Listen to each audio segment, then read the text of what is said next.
Hai, assalamualaikum warahmatullahi wabarakatuh. Annyeonghaseyo. Hello guys, welcome back to my channel Vita Sky. Untuk edisi hari ini, tepatnya untuk edisi hari Jumat, saatnya Mbak Vita berbagi informasi dan tips yang pastinya bermanfaat untuk kita semuanya. Kali ini Mbak Vita dengan menggunakan lipstick darinya Madame G. Ini yang keluaran terbaru mereka, featuring dengan yang namanya Mr. Potato. Dan ini kalau nggak salah setnya adalah set The Boss. Ini dia teman-teman ya. Jadi buat kalian yang pengen coba, kalian langsung aja beli di Madame G. No endorse ya.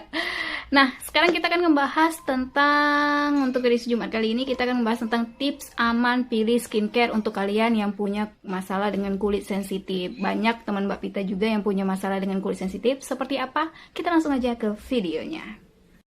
Untuk kulit sensitif guys ya, perlu kalian sangat-sangat perhatikan misalnya kalian membeli sebuah produk, baik itu skincare, kemudian juga make up, dan juga produk-produk yang berhubungan dengan kesehatan kulit wajahnya kalian.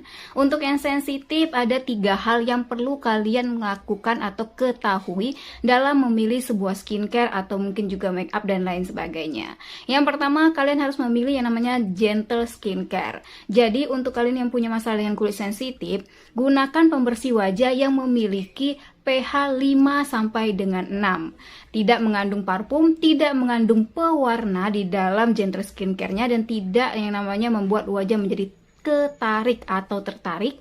Dan yang selanjutnya, serta tidak mengandung banyak deterjen. Jadi kalau misalnya kalian beli sebuah skincare atau apalah itu ya produknya, kalian harus lihat dulu nih gentle skincare-nya seperti apa. Jadi pH-nya hanya 5 sampai dengan 6. Kemudian juga kalian harus memeriksa apakah dia mengandung pewarna. Kalian search aja gitu ya, pewarna itu bahasa Inggrisnya apa, atau di dunia make up itu sendiri kandungannya seperti apa.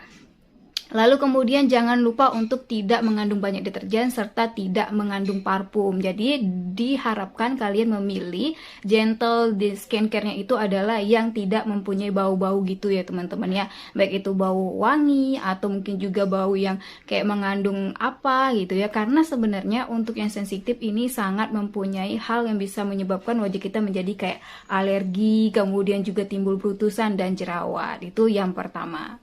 Lalu yang kedua adalah gentle moisturizer. Jadi moisturizer yang kita pilih itu harus memiliki ataupun yang berupa gel, lotion, atau krim. Nah, pilihlah juga gentle moisturizer yang mengandung yang namanya anti-inflasi. Jadi kalian langsung cek aja nih, kayaknya kandungan di gentle moisturizer aku nih ada nggak sih yang disebut dengan kayak anti-inflamasi. Kalau misalnya nggak ada, kalian cari aja, karena kulit sensitif ini sangat susah sekali untuk kita rawat gitu teman-teman. Yang ketiga adalah sunscreen. Jadi ini penting banget nih buatnya kalian yang punya kulit sensitif.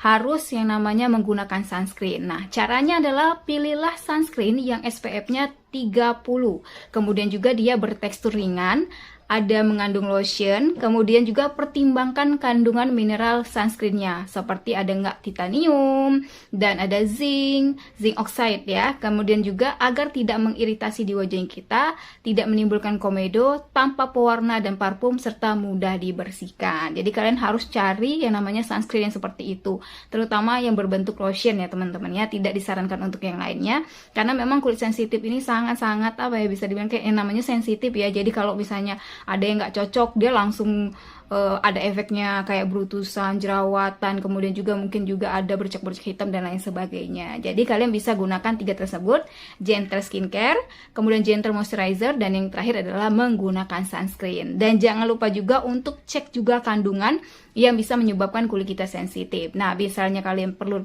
informasi lebih lanjut, kalian langsung aja menghubungi ke dokter-dokter kecantikan atau dokter kulit yang ada di sekitar kita. Itu dia yang pertama. Untuk informasi yang kedua, kita akan membahas tentang hormon dan hormon kebahagiaan dan cara meningkatkan hormon tersebut. Jadi di dalam tubuhnya kita itu sendiri teman-teman, ada yang disebut dengan hormon kebahagiaan, mungkin juga ada hormon kesedihan. Saya kurang tahu juga kalau itu. Nah, di sini kita akan bahas tentang hormon kebahagiaan dan bagaimana cara meningkatkannya. Jadi ada beberapa orang yang suka sekali menghadapi yang namanya mood yang berubah-ubah ya dalam waktu beberapa menit, dan itu juga punya istilahnya kalau dalam bidang-bidang kesehatan ataupun psikologi. 4.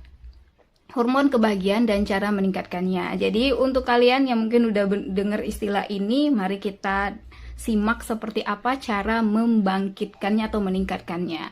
Yang pertama ada yang terkenal dengan hormon oxytocin ya. Oxytocin itu tulisannya adalah OXYTOCIN, oxytocin, atau disebut dengan hormon love ya, hormon tentang cinta meningkat seperti itu. Caranya gampang banget, yaitu dengan cara video call dengan pasangan. Kalau misalnya kalian punya pasangan, bisa video call dengan teman kalian, pokoknya yang bisa meningkatkan yang namanya hormon kalian tentang cinta.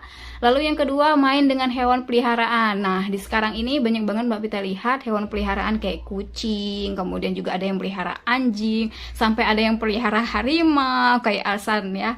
Alsan Ahmad itu dia pelihara harimau seperti itu. Jadi itu bisa meningkatkan hormon kebahagiaannya atau love hormone atau dikenal dengan oxytocin. Dan yang ketiga adalah dengan cara berbuat baik. Nah, buatnya kalian yang pengen punya kebahagiaan, kalian bisa berbuat baik, baik itu kepada manusia, kepada hewan, ataupun kepada lingkungan di sekitar kita. Itu yang pertama. Lalu hormon yang kedua yang akan kita bahas di sini adalah yang disebut dengan hormon endorfin, atau dalam bahasa Inggrisnya adalah the pain reliever ya. Nah, endorfin ini sendiri ada 3 cara juga untuk meningkatkannya. Yang pertama adalah dengan menonton film. Mungkin dengan menonton film kita bisa kayak punya imajinasi sendiri, ada logika, ada cinta dan sebagainya. Kalian bisa lakukan itu. Yang kedua adalah mendengarkan lagu favorit sambil gosok baju, sambil masak, sambil mancing. Waduh, dengerin lagu favorit. Tapi kalau mancing kayaknya dengerin lagu alam aja ya teman-teman. Dan yang ketiga adalah makan makanan yang pedas. Jadi kalau lagi pengen endorfin kita tuh meningkat gitu ya, atau lagi pengen apa gitu ya, kalian bisa makan makanan yang pedas. Kalau lagi demam, lagi pilek, lagi flu, biasanya kan orang suka banget makan makanan yang pedas. Nah, endorfinnya itu akan meningkat dengan sendirinya. Jadi itu dia yang kedua. Lalu hormon yang ketiga dikenal dengan sebutan dopamin atau reward hormone ya. Nah, ini juga dengan 3 cara yang akan kita lakukan. Yang pertama adalah tidur cukup di 7 sampai dengan 8 jam per hari untuk orang dewasa. Kemudian juga makan makanan yang tinggi protein seperti daging sapi, ayam, kalau kambing apa ya? Kolesterol kayaknya ya. Dan yang terakhir adalah melakukan perawatan tubuh. Jadi kalau misalnya kalian melakukan 3 hal tersebut dalam satu waktu atau mungkin dengan waktu yang berbeda, itu bisa meningkatkan dopamin atau disebut dengan reward hormone.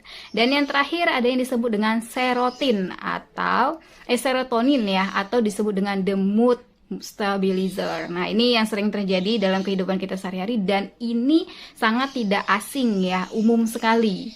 Caranya gampang kalau pengen misalnya membuat mood kita menjadi lebih baik, yaitu dengan cara berjemur. Nah, jadi berjemur di jam-jam tertentu ya guys ya, nggak di siang hari kayak jam 12 ke atas, itu bahaya. Itu berjemurnya nanti bukannya mood yang baik, dapatnya adalah mood yang pengen marah-marah, akhirnya terjadi serangan jantung dan lain sebagainya. Yang kedua adalah olahraga yang teratur nih. Olahraga kalau nggak sempat di pagi bisa di siang ataupun di sore hari. Nggak sempat di sore hari, kalian bisa lakukan di sela-sela waktu kalian sebelum kalian tidur. Itu juga bagus banget untuk kesehatan tidurnya kita. Dan yang ketiga adalah makan makanan yang kaya triptofan seperti kuning telur, kemudian juga salmon dan keju. Kayaknya salmon skip dulu.